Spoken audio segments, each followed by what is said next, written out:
नमस्कार, स्वागत है आप सभी का केबीसी न्यूज में। मैं हूं आपके साथ शिल्पी। पिछले 24 घंटों में उत्तर प्रदेश के शाहजहांपुर जिले में दो अलग अलग घटनाओं ने पूरे शाहजहांपुर को हिलाकर रख दिया है। जली हुई हालत में छात्रा के मिलने से लोग दहशत में हैं और दो बहनों में से एक की हत्या कर दी गई, जबकि दूसरे को घायल कर खेत में फेंक दिया गया। देखिए ये पूरी रिपोर्ट। जब तक कथाओं में सीता का नाम है, तब तक ये बालिका तुम्हारा जीवन अमर रहे। ए माओ, बहनों, बेटियां, दुनिया की जिन्नत तुमसे। ये माओ, बहनों, बेटियां, दुनिया की जिन्नत तुमसे है। मुल्कों की बस्ती हो तुम, कौमों की इज्जत तुमसे हो।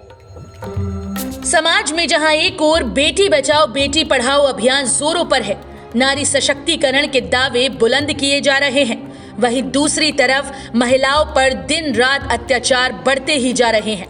आए दिन महिलाओं, बच्चियों और लड़कियों पर होने वाले अत्याचार के हृदय विदारक घटनाएं सुनने को मिलती ही रहती हैं। पिछले 24 घंटों के दौरान उत्तर प्रदेश के शाहजहांपुर में 3 लड़कियों के साथ हुई दो अलग अलग घटनाओं ने पूरे शाहजहांपुर को हिलाकर रख दिया। जहां दो छोटी बच्चियों के साथ हैवान ने ऐसी क्रूरता दिखाई जिसे सुनकर आपका भी कलेजा दहल उठेगा।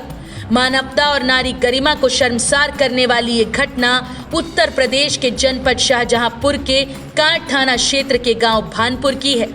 बताया जाता है कि भानपुर गांव में पूर्व प्राथमिक और माध्यमिक स्कूल के पास में बंजारा संप्रदाय के कुछ लोग रहते हैं। इन परिवारों की सगी चचेरी बहनें स्कूल बंद होने के बाद कैंपस में लगे हैंडपंप पर स्नान करने गई थीं। कुछ देर बाद वो वहां से गांव के उत्तर की तरफ जाती दिखाई दी। उसके बाद से वो गायब हो गईं। शाम 5 बजे तक जब वो दोनों घर नहीं लौटी तो घर के लोगों ने उन्हें तलाशना शुरू किया। तलाशने के बाद भी जब वो नहीं मिली तो पुलिस को खबर दी गई। इसी बीच 7:30 से 8 बजे के बीच उन दोनों बच्चियों में से एक बच्ची, जिसकी उम्र 5 साल की थी, उसका शव खिदरपुर क्षेत्र के सरसों के खेत में पड़ा मिला। बच्ची के सर और हाथ पर चोट के निशान मिले और उसके मुंह को बुरी तरह से कुचला गया था। पुलिस ने तत्काल पंचनामा भरकर शव को कब्जे में लेकर पोस्टमार्टम के लिए भेज दिया। काफी देर तलाश जारी रखने के बाद करीब रात 11:30 बजे दूसरी बहन भी पास ही के खेत में घायल अवस्था में पड़ी मिली, जिसे तत्काल इलाज के लिए अस्पताल में भेज दिया गया। लड़की जो थी पढ़ के आई, नहाने के लिए गई, बाल्टी इनको रखा तो इनके लड़की मतलब 2 लड़कियां? 2 लड़की थी साहब। क्या क्या नाम था? उसका नाम आफरीन था, उसका नाम हुमा था साहब। ये कितनी बड़ी है, वो कितनी बड़ी? ये साहब 4 साल की, वो 8 साल की। अच्छा, फिर क्या हुआ? वो साहब हम लोग 2-3 बजे से ढूंढने का नंबर लगाया सर, तो वो हुआ से फिर मिली नहीं। तो गाँव वाले हंगामा करके तो बागों में ढूंढने लगे। तो एक 30 बीघे का खेत था, लाटा जिसको बोलते हैं, उसी में साहब मिली। अच्छा, किस हालत में मिली? ये सर खून निकल गया था, दांत टूटे हुए थे सर, मरी पड़ी। खून साहब दांतों से निकल गया था, नाक से निकल गया था, थोड़ा माथे से। दूसरी वाली का जो है उसका चोसा चल गया था। वो कहाँ पे मिली? वो खेत में गन्ने की मिली है। ये वाली और वो वाली में कितना दूरी थी दोनों में? थोड़ी सा 1-1.5 खेत का फ़र्क है। क्या बताएं, कोई दुश्मनाई किसी से नहीं है। हम लोग फेरी वाले इंसान, गरीब आदमी, 10-20-50 रुपये का बिंदी चूड़ी बेच के आते हैं, जैसे चले जाते हैं। घर का शाहजहांपुर है, बदायूं है, बरेली है। कै बजे की निकली हुई थी ये सर निकली थी 3 बजे की। 3 बजे दोनों? अच्छा, दोनों बहनें हैं या रिश्ते में? दोनों बहनें हैं, चचा ताऊ की सर। ये किसकी लड़की है? ये चचा की है, वो ताऊ की। इसका बाप का क्या नाम है? नवाब से। इनके बाप का नाम? बलिया सन। वो कहाँ रहते हैं? एक ही जगह भानपुर में रहते हैं। भानपुर में? एक ही घेर बना हुआ है। एक ही घर बना हुआ है। सर ऐसा लग रहा है जैसे मारा है किसी ने, या भूसे से मारा है, या बंदूक के नाल से मारा है, या ईंट से मारा है सर, ये लग रहा है। जिलाधिकारी इंद्र विक्रम सिंह ने बच्ची के इलाज के लिए डॉक्टर्स की नई टीम गठित करवाई। घायल बच्ची की हालत बहुत ज्यादा गंभीर होने की वजह से उसे बरेली के राम मूर्ति हॉस्पिटल के ICU में भर्ती करवाया गया। पापा लाते हैं किसमें लाते हैं? मैंने खड़े रहते गेटे जमीन तोड़ते वही ले जाते हैं। हाँ गए ले जाते, गेटे खड़े रहते, छुट्टी होती बात में ले जाते। कल जब गेट से बाहर निकली नहीं, तो बच्चा निकल करता हूँ, घर तो बोल रहा है। कभी तो किसी के साथ आती जाती बोलती है? हमारे बेटे घर से बाहर नहीं होती, किसी के साथ नहीं जाती। हमने कभी कोई बात नहीं बताई? हाँ कुछ नहीं बताया। ना कोई बात नहीं, मैं मोबाइल के तो चोरी करके अच्छा पता ना भूल गई गाँव है वो भूल जाती थी। हाँ जब तक तुम महीना थी मैंने जाती कॉलेज तो नहीं जा अब नहीं है मोबाइल, पहले नहीं है था मतलब मोबाइल तो हम ले जाते हैं ना बच्चे तो, लेकिन मैं के पास हटो नहीं अब ले जल्दी तो वैसे भूल गई कि छोड़ दी अब तो हम ही काम बता भूल गई छोड़ गई। सर पर आई हुई चोट के लिए उसका एमआरआई करवाया गया। आपको बता दें कि बच्ची का इलाज चाइल्ड केयर यूनिट में कराया जाएगा। आपको बता दें कि बच्ची का सिटी स्कैन भी करवाया गया, जिसमें कई कॉम्प्लिकेटेड घटना अभी तक निकलकर सामने नहीं आई।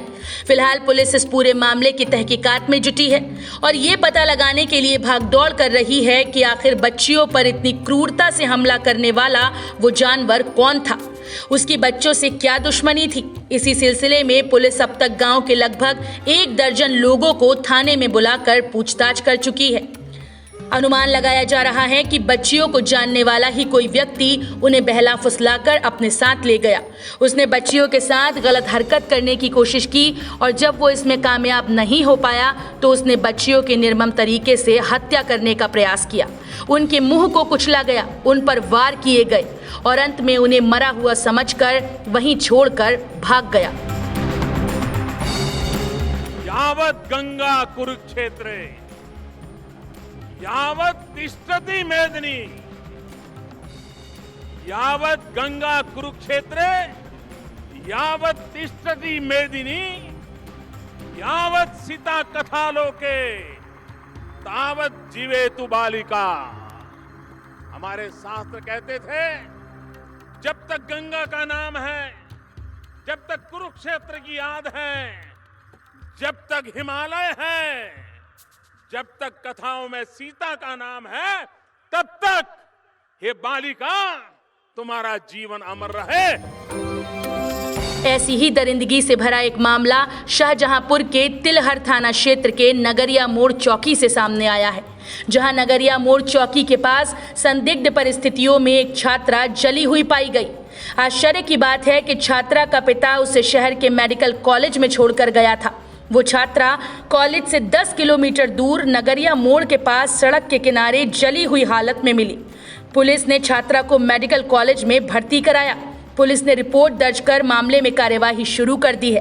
पूछताछ में पता चला कि छात्रा जलालाबाद क्षेत्र की रहने वाली है। उसका पिता रोज उसे शहर के कॉलेज में छोड़कर जाता था और दोपहर 3:30 बजे वापस ले जाता था, लेकिन उस दिन जब वो अपनी बेटी को वापस लेने आया तो उसकी बेटी वहां नहीं थी। अब पुलिस इन्हीं सवालों के जवाब तलाशने में जुट गई कि आखिर एक छात्रा अपने कॉलेज से 10 किलोमीटर दूर जली हालत में कैसे पाई गई, कौन था जिसने इस घटना को अंजाम दिया। आपको बता दें कि छात्रा से भी पूछताछ की गई, लेकिन छात्रा कुछ भी बताने में असमर्थ है कि उसके साथ ऐसा क्यों हुआ, किसने किया और क्यों किया। जो भी हो, लेकिन ये दोनों घटनाएं यही साबित करती हैं कि नारी सशक्तिकरण के इस दौर में महिलाएं कहीं भी सुरक्षित नहीं। हम लाख दावा कर लें, लाख नारे लगा लें बेटी बचाओ बेटी पढ़ाओ के, लेकिन जब तक इस तरह के दरिंदे खुलेआम घूम रहे हैं तब तक बेटियां कहीं भी सुरक्षित नहीं। पुलिस प्रशासन को चाहिए कि वो जल्द से जल्द इन कातिलों को पकड़े और इस तरह की निर्ममता दिखाने वाले जानवरों के खिलाफ कड़ी कार्यवाही करके इनको सख्त से सख्त सजा दी जाए, ताकि दोबारा कभी महिलाओं और बच्चियों के साथ ऐसी हैवानियत करने के बारे में कोई ख्वाब में भी ना सोचे।